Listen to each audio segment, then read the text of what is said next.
बोले वृंदावन बिहारी लाल की जय।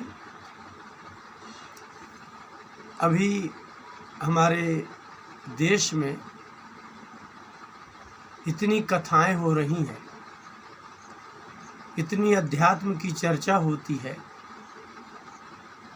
किसी से पूछो आप, और भाई क्या समाचार है, तो कहता सब भगवान की कृपा है।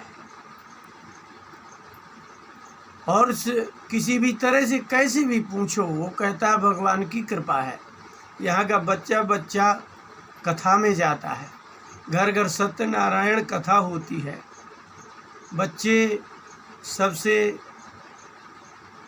बड़े अच्छे से मिलते हैं, बड़े बड़े महात्माओं के पास जाते हैं, ब्राह्मणों के पास जाते हैं। माता पिता कहते हैं बेटा पैर छुए इनके, वो प्रणाम भी करता है। और शायद ही भारत में जितनी भगवान के विषय की कथाएं चलती हैं, रामायण की चलती है।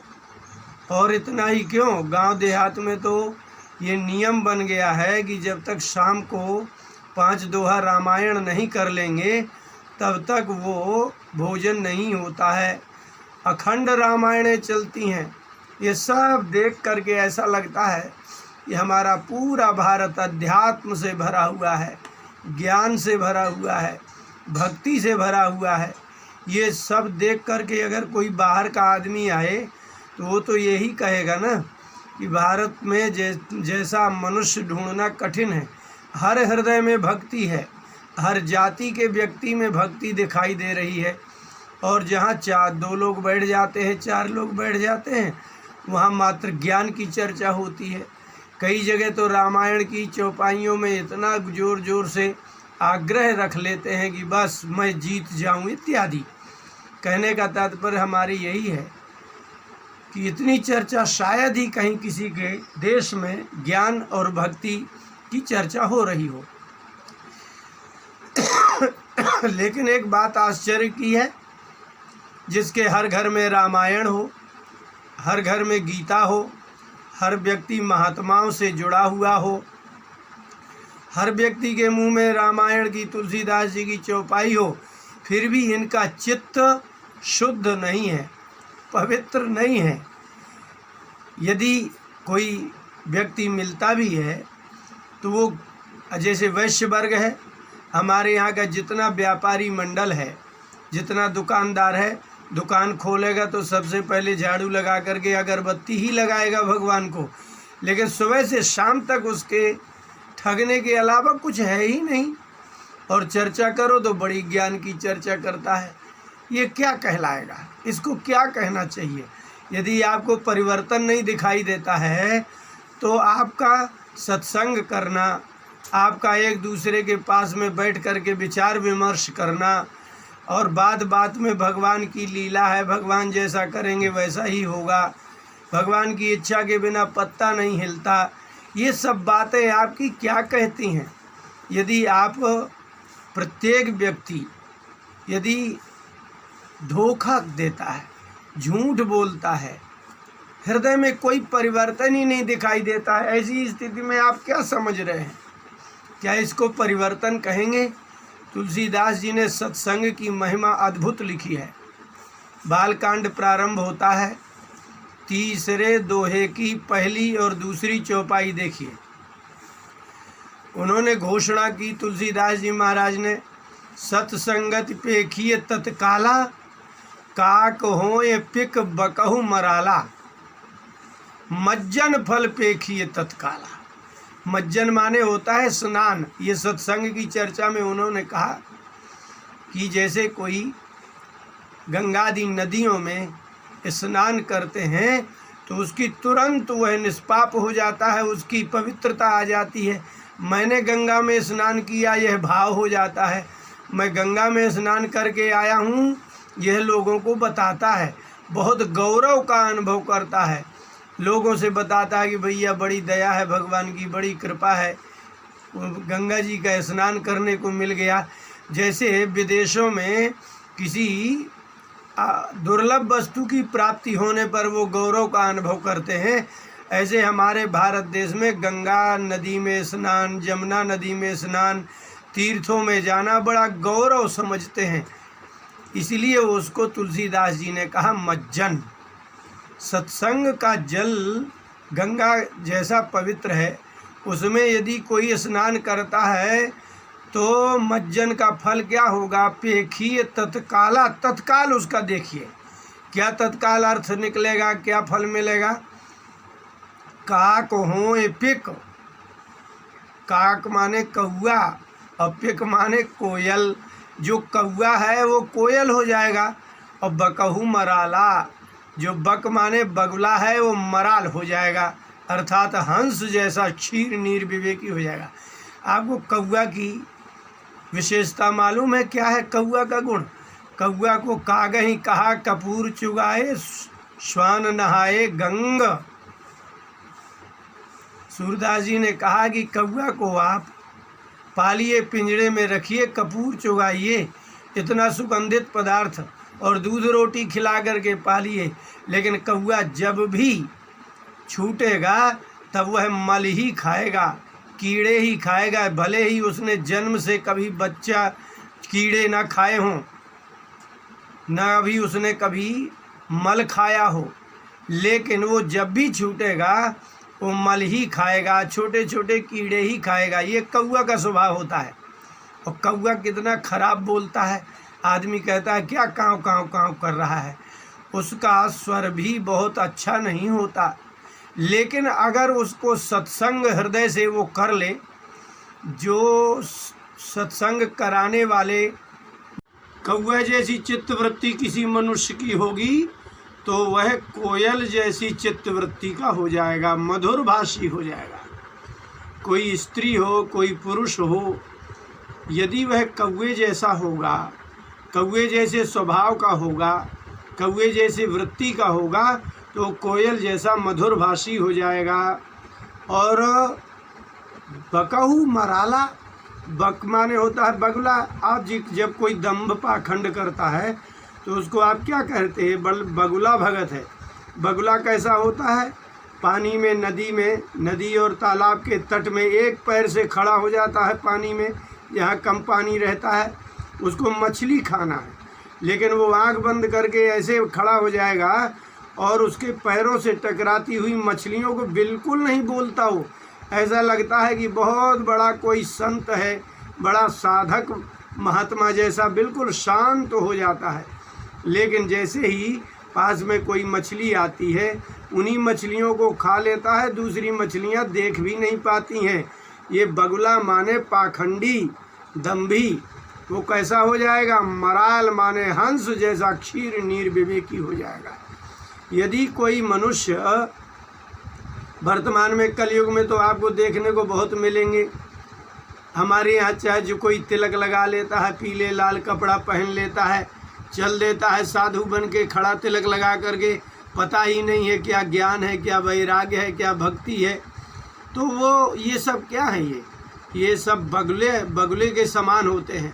तो बगुले के समान जो हृदय में किसी के वैराग्य भी नहीं है, ज्ञान भी नहीं है, और साधु वेश धारण करके और चारों तरफ पुजा रहे हैं, वो कहलाते हैं बगुले।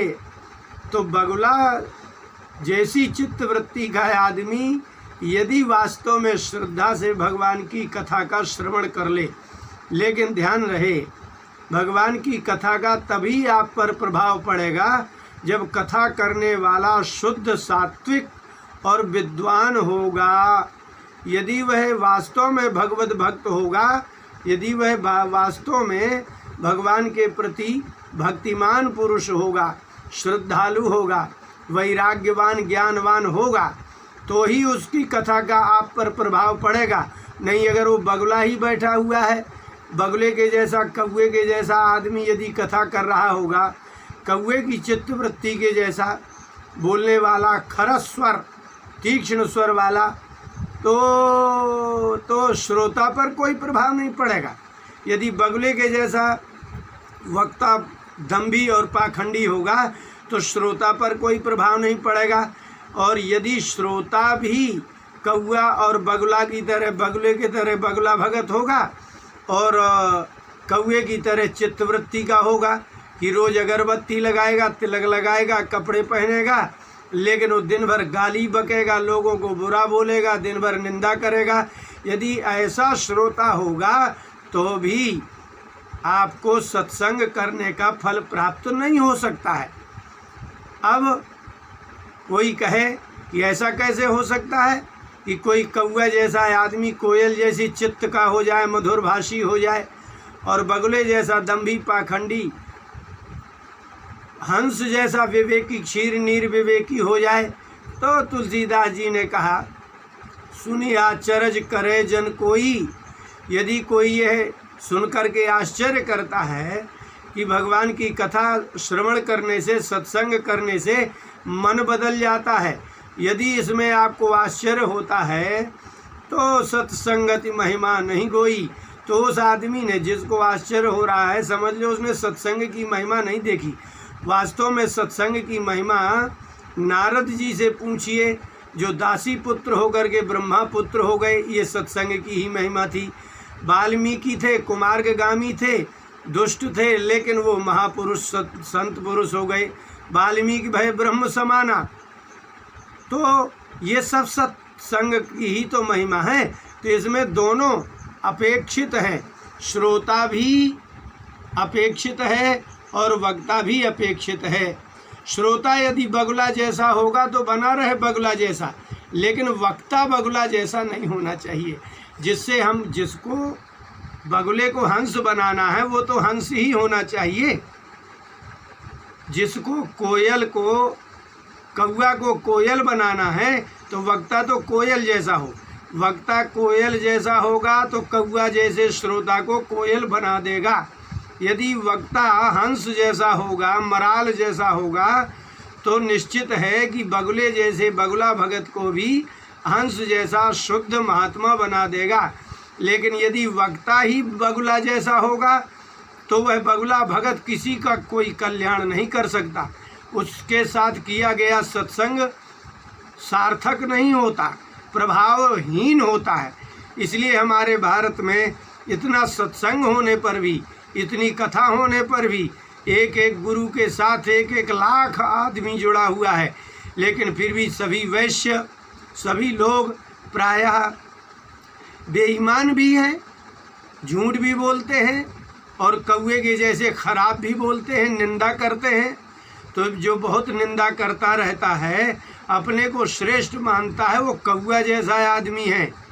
और जो वेशभूषा से तो श्रेष्ठता रखता है, लेकिन वह वास्तव में हृदय से व्यक्ति शुद्ध नहीं है।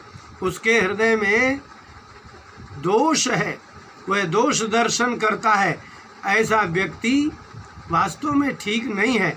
तो बगुले जैसा और कौए जैसा श्रोता होगा, लेकिन कोयल और हंस जैसा यदि सत्संग कराने वाला होगा तो निश्चित ही कौआ कोयल हो जाएगा। बड़े बड़े दुराचारी महापुरुषों का संग प्राप्त करके, अंगुलीमाल भगवान बुद्ध का संग प्राप्त करके, महावीर का संग प्राप्त करके वो महात्मा हो गया, बहुत दुष्ट था। इसलिए अनेकों ऐसी कथाएं हैं। इसलिए तुलसीदास जी ने कहा, मज्जन फल पेखिए तत्काला।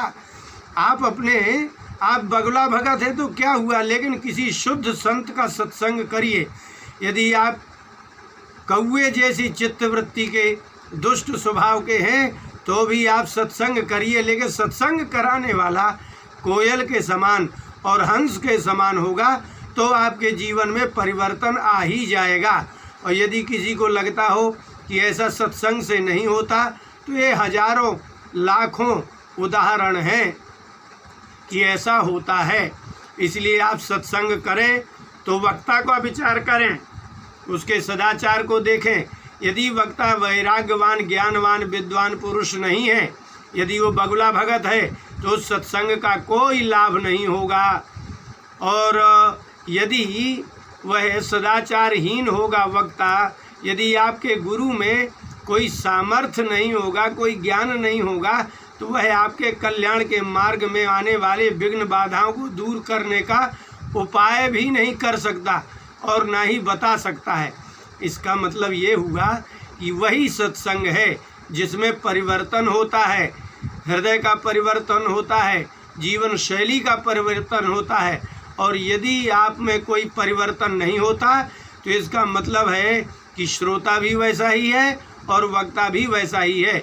इसलिए श्रोता और वक्ता दोनों अल्पज्ञ होंगे तो कोई लाभ नहीं होगा, लेकिन वक्ता को हंस के समान होना चाहिए, विवेकी होना चाहिए।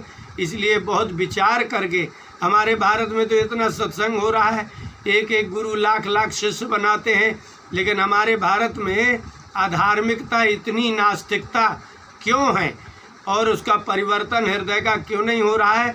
इससे सिद्ध हो रहा है कि अभी तक आपने 10-10 साल से अपने गुरुओं का, शास्त्रों का श्रवण किया है, लेकिन फिर भी परिवर्तन नहीं आया।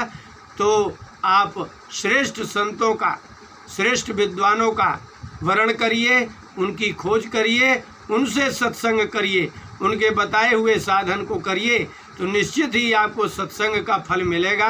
कौआ जैसी वृत्ति कोयल जैसी हो जाएगी और बगले जैसी वृत्ति हंस जैसी विवेक करने वाली हो जाएगी।